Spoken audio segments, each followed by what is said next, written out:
3번 미생물입니다. 미생물의 발육 조건. 1번 수분 활성도.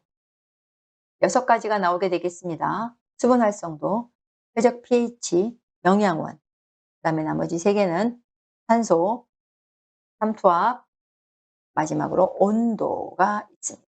온도. 이 6가지가 미생물의 발육 조건입니다.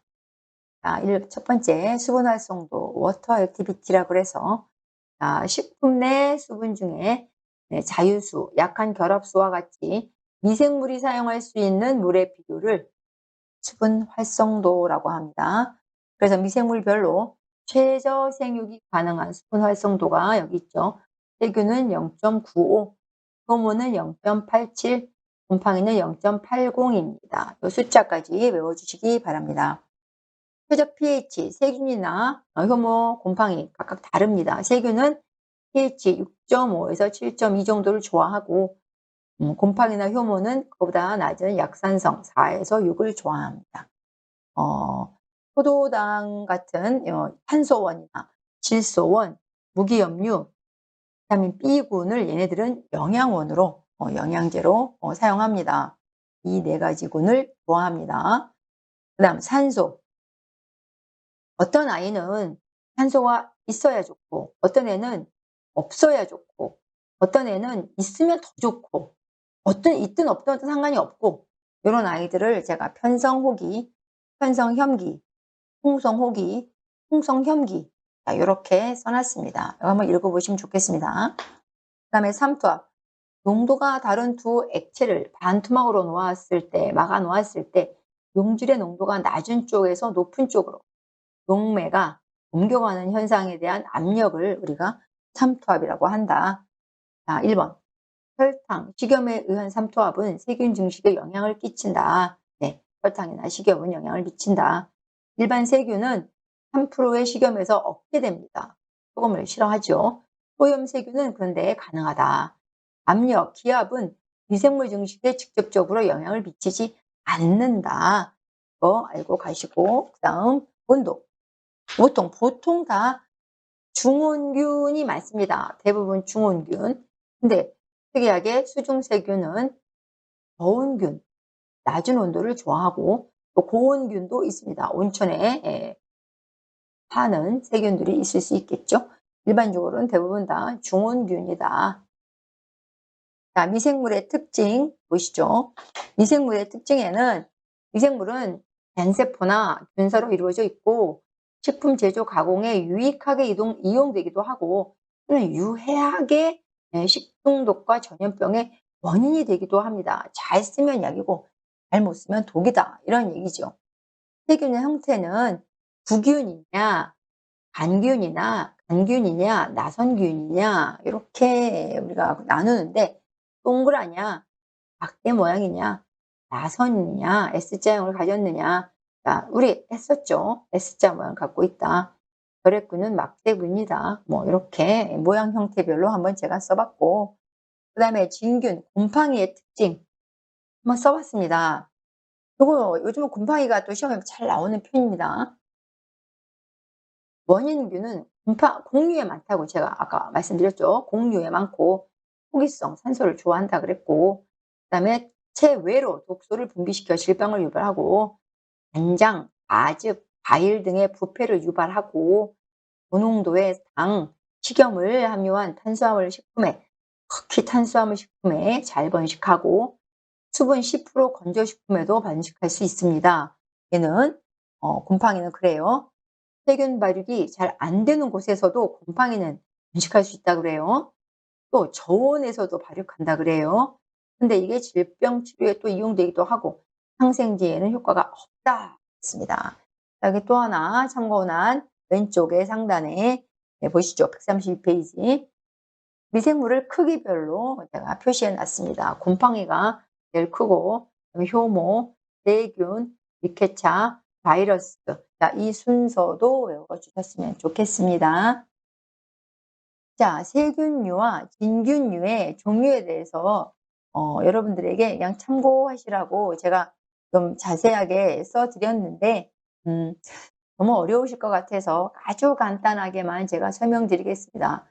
자, 세균류는 크게 바실루스 속이 있고, 락토바실루스 속이 있고, 클로스트리디움 보툴리누스 속이 있고, 마이크로코쿠스 속이 있고, 슈도모나스, 에세리키아, 세라티아, 비브리오 속이 있고, 그 다음에 프로테우스 속이 있습니다. 제가 이렇게 굳이 이걸 여기에 시험에 나오지도 않을 걸 썼겠습니까? 이게 원어로 나온 적이 있으니까, 이게 제가 한글로 써드렸는데 한글로 안 써 있고, 이게 영어로 나온 적이 실제로 있고, 요즘에 그게 또 유행입니다. 유행. 그대로 바실루스, 락토바실루스. 자, 그대로 읽어보시면 되고, 일단 또 특징도 이제 우리가 알아야겠지요. 읽을 줄 알면 뭐 하겠습니까? 가장 보편적인 균이 바실루스. 자연계에 가장 널리 분포했다. 식품 오염의 주역이다. 바실루스. 그냥 바실루스 찍으면 돼요. 바실루스. 자, 결핵이나 빵의 점조성의 원인인 로프균이 포함되어 있다. 바실루스. 잘 모르면 바실루스 찍을까 봐요, 그냥. 자, 락토바실루스, 락토라는 말이 들어가 있잖아요. 네, 그러면 젖산과 유산과 관계가 있는 겁니다. 젖산균과 락토. 우리 보툴리누스 요거 앞에서 배웠죠? 보포에서 배웠습니다. 아, 부패시 악취가 나는 원인이 되고, 네, 현기성 균이고, 보툴리늄, 네, 그것이 여기에 포함됩니다. 마이크로코쿠스, 아, 요것도 뭐 토양이나 물이나 생우유에 발병하고, 뭐 뇌수막염이나 뭐 이런 거 발병하고, 관절염, 뭐 복막염 이런 걸 일으킵니다. 자, 마이크로코쿠스 한번 읽어보셨고, 도대체 슈도모나스에 대해서도 요즘에 많이 문제가 나오는 것 같아요. 본 적이 있습니다, 제가. 이것도 황록색 색소다. 특이하게 황록색, 초록색을 띈다. 그 다음에 약간 저온에서도 잘 자라죠. 그 다음에 20에서 30 정도에서도 잘 자라죠. 일반 중원균이다. 중원균에서 잘 자라고. 그 다음에 우유, 얼음, 육류, 계란, 야채 등에서도 발병하고, 저온에서도 아까 발생한다고 그랬죠. 저온, 중온 다 잘 자란다는 얘기입니다. 어류의 부패와도 관계가 있고, 증식 속도도 빠르고, 방부제에 대한 저항성도 있고, 종류에는 플루오레젠스, 에루지노사 뭐 이런 것도 있는데, 여기서 우리가 슈도모나스에서 알아야 될 건 황록색, 저온에서 잘 번식하고, 육류, 어류, 방부제에 대한 저항성, 슈도모나스였습니다. 슈도모나스인데 TSE로 시작한다 그죠? 영어가 슈도모나스. PSEU까지 해야 슈가 됩니다. PSEU까지 해야 슈도모나스. 에세리키아는 유당과 가스를 형성한다. 세라티아, 이건 적색입니다. 세라티아 적색. 비브리오, 우리 요거 여름에 많이 발생한다고 그랬죠? 비브리오 폐혈증. 자, 비브리오. 이렇게 요 정도 세균류에 대해서 한번 공부해 봤습니다. 그 다음에 프로테우스 또 하나 있네. 프로테우스는 단백질 분해력이 강한 호기성 균이고, 히스타민을 축적하여 알러지성 식중독을 유발할 수 있다. 이건 프로테우스였습니다. 알러지성 식중독과 관계가 있습니다. 자, 그 다음에 진균류로 가겠습니다. 진균류. 그러니까 진균도 뭐였죠? 진균독은 곰팡이였죠. 곰팡이. 자, 곰팡이는 뮤코르, 리조프스, 아스퍼질러스, 페니실리움, 토모. 아이고, 읽어주시느라고 고생하셨어요. 뮤코르, 솜털 곰팡이인데 식품 변폐에 관여하고, 리조프스라 그래서 거미줄 곰팡이가 있습니다. 얘는 빵이나 곡류나 과일에 많이 발생합니다. 그 다음에 아스퍼질러스. 요거는 앞에서도 한번 나왔었습니다.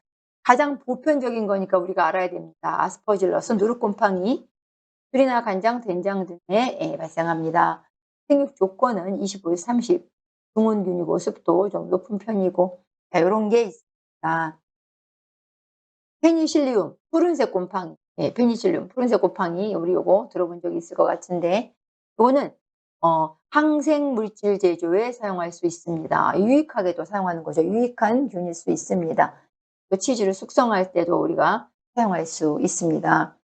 미코톡신 또는 마이코톡신이라 그래가지고 얘는 또 유해하게 곰팡이의 유독 물질로 만성적인 건강장애를 일으키기도 합니다.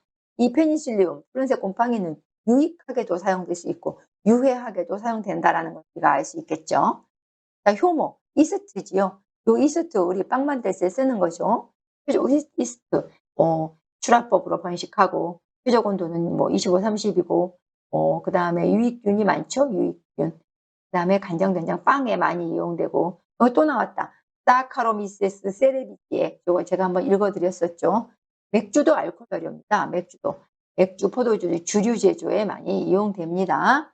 자, 여기까지 예, 배워봤습니다. 여기까지 배우시느라고 수고 많으셨어요. 4번 방충 방서 관리를 공부해 보도록 하겠습니다. 방충, 방서. 네. 생산시설이나 위생시설 내에서 쥐나 해충 등의 침입을 막아서 생산 활동 중 발생할 수 있는 영향을 최소화하려는 것입니다. 특히 쥐가 문제입니다.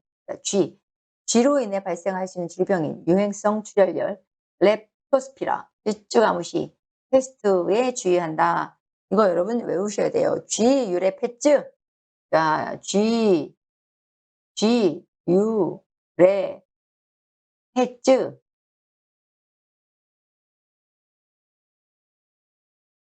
쥐 유래 패츠, 쥐 유래 패츠 이렇게 외워주시면 굉장히 도움이 됩니다. 쥐 유래 패츠.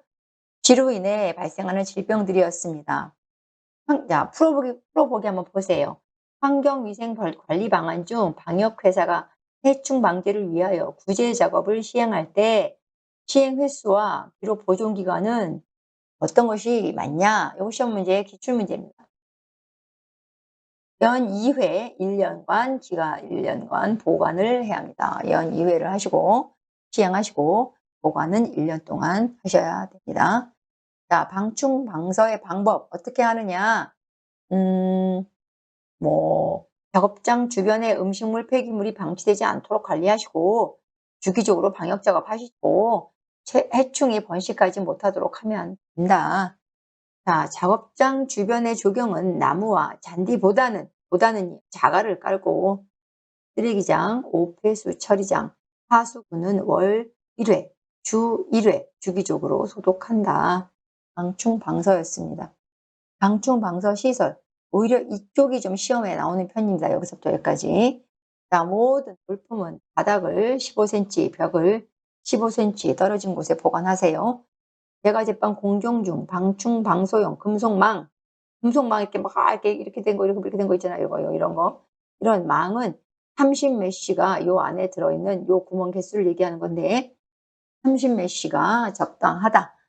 자, 외워주시고 방충망은 2달에 한 번 이상 물이나 먼지를 제거한다 그랬습니다. 방충망은 2개월에 1회 이상. 주방에 환기, 대형 시설물 1개를 설치하는 것보다 소형 시설물을 여러 개 설치하는 것이 효과적이다. 이거 말 바꿔서 이게 정답인 경우가 많아요. 아닌 것을 고르시오 할 때. 그다음 작업장에는 호충 등이나 바퀴 트랩, 페로몬, 배치 트랩, 쥐덫, 전부 다 이런 종류입니다. 잡는 것들 설치해서 유입된 해충을 잡는다, 확인하고 예방한다. 이런 시설을 하시는 게 좋겠다. 이런 얘기입니다. 자, 그 다음 작업 환경 관리. 여기서 시험 문제가 나오죠? 여기서도. 어디서 나올까요? 여기서 나오죠? 여기서. 자, 많이 나왔죠. 과거에도 그렇고 지금도 꾸준히 나오고 있습니다. 작업 환경 관리에서는 창문 틀의 각도는 45도로 하고 항해 면적은 70%가 적당하고 항해 면적은 바닥 면적의 20-30%가 좋다. 그런 얘기입니다. 벽 면적의 70%, 바닥 면적의 20-30%. 채광상 바닥 면적의 10% 이상이 되도록 하라. 방충망은 중성세제로 세척하고 마른 행주로 닦아달라. 이런 얘기입니다. 제과제빵 작업실의 표준 조도, 룩스라는 단위를 사용하는데 요거 외우셔야 돼요. 핵심 문제 풀어보기와 같은 문제가 아주 잘 나옵니다. 발효 과정에는 그다지 밝지 않아도 됩니다. 50 정도. 대량 반죽, 조리 성형에서는 좀 밝아야 돼요. 200 정도. 구울 때도 오븐에 불이 들어오고 또 바깥에 불 정도 있으니까 100 정도. 네, 포장하거나 마무리 장식하거나 또 이런 작업은 섬세해야 되잖아요. 그런 것은 500 가장 밝아야 한다. 그래서 여기 왼쪽 보시면 대량 반죽 조리 성형 과정은 한 200 정도가 적당하고 포장 장식 마무리는 500 정도가 적당하다.